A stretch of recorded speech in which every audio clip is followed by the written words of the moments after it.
this card again. Right, we're going to do now, we're going to do some plain scones. I know some people don't like the fruit ones. This is the exact same recipe as the last one, the fruit scones. So again, we've got 8 ounces of self-raising flour, which is about 1.5 cups, a teacup, if you haven't got measuring scales.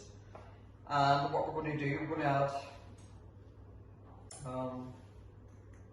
to the dry ingredients, we're going to add 1 level teaspoonful of baking powder. There's no need to sieve it, put that on.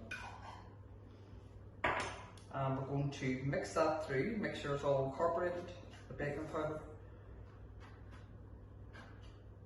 And I'm going to get 50 grams of butter or margarine, whatever you've got. That's roughly about 2 ounces.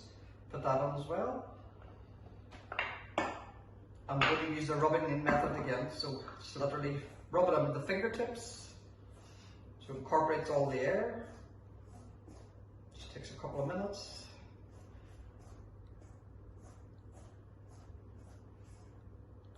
So you're literally rubbing it with your fingertips.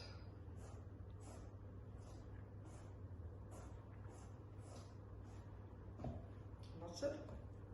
And then what we're going to add now, we're going to add 50 grams, which is about 2 ounces of granulated or caster sugar, whatever you have in the house.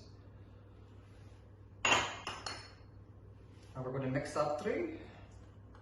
So as I said before, these are the exact same recipe, only we're just going to do plain scones for people that don't like the fruit.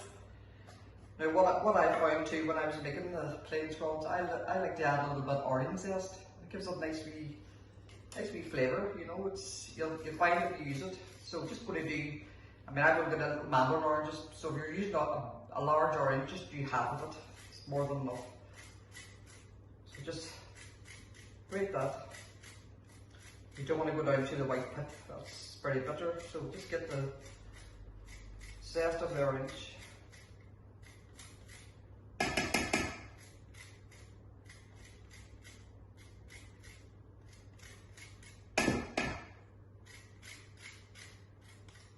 It just takes a few minutes. Obviously you have all these things ready before you start. So that's the orange. And what we need now is just give it a little mix. We'll need 1 egg. Crack it into your bowl. Just give it a little stir.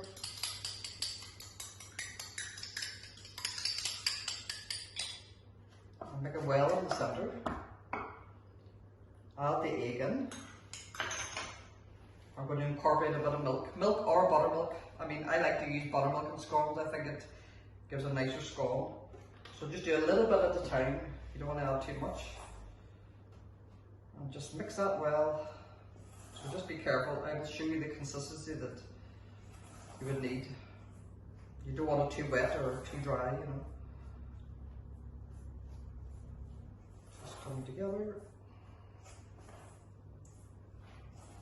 We need another bit of buttermilk, a bit more, just a little bit at a time. If it's too wet, but don't be afraid, you can add flour, you know. Got a baking sheet beside us. Again, I line that with baking paper. I find it much easier, less mess.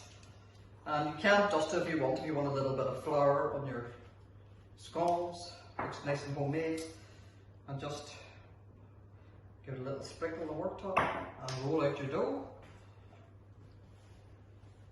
Give it all that.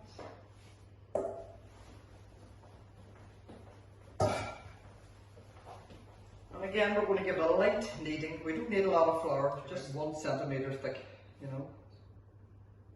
Alright, so again, you know, your choice, what size of cutter to use. We'll just use the big one today. As I say, we get approximately 6 scones out of that, and maybe 10 out of the small ones. So just press it in, straight out. Don't twist your cutter or else the scones won't rise. So straight down.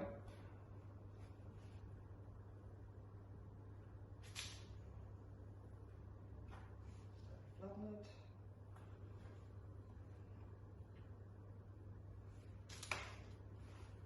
The last one, shall we say, it's the biggest scone, so again we just mold this ourselves. Maybe slightly bigger now.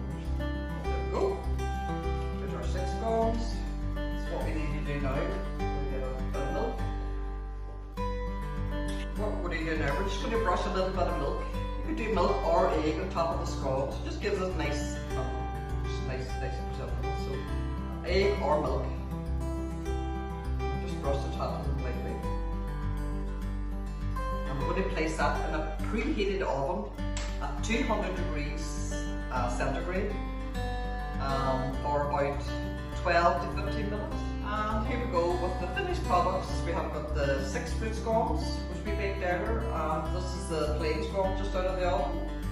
So say 12 to 15 minutes maximum, and you see the nice golden brown. So just put them on a wire cooling tray, and just helps them cool quicker.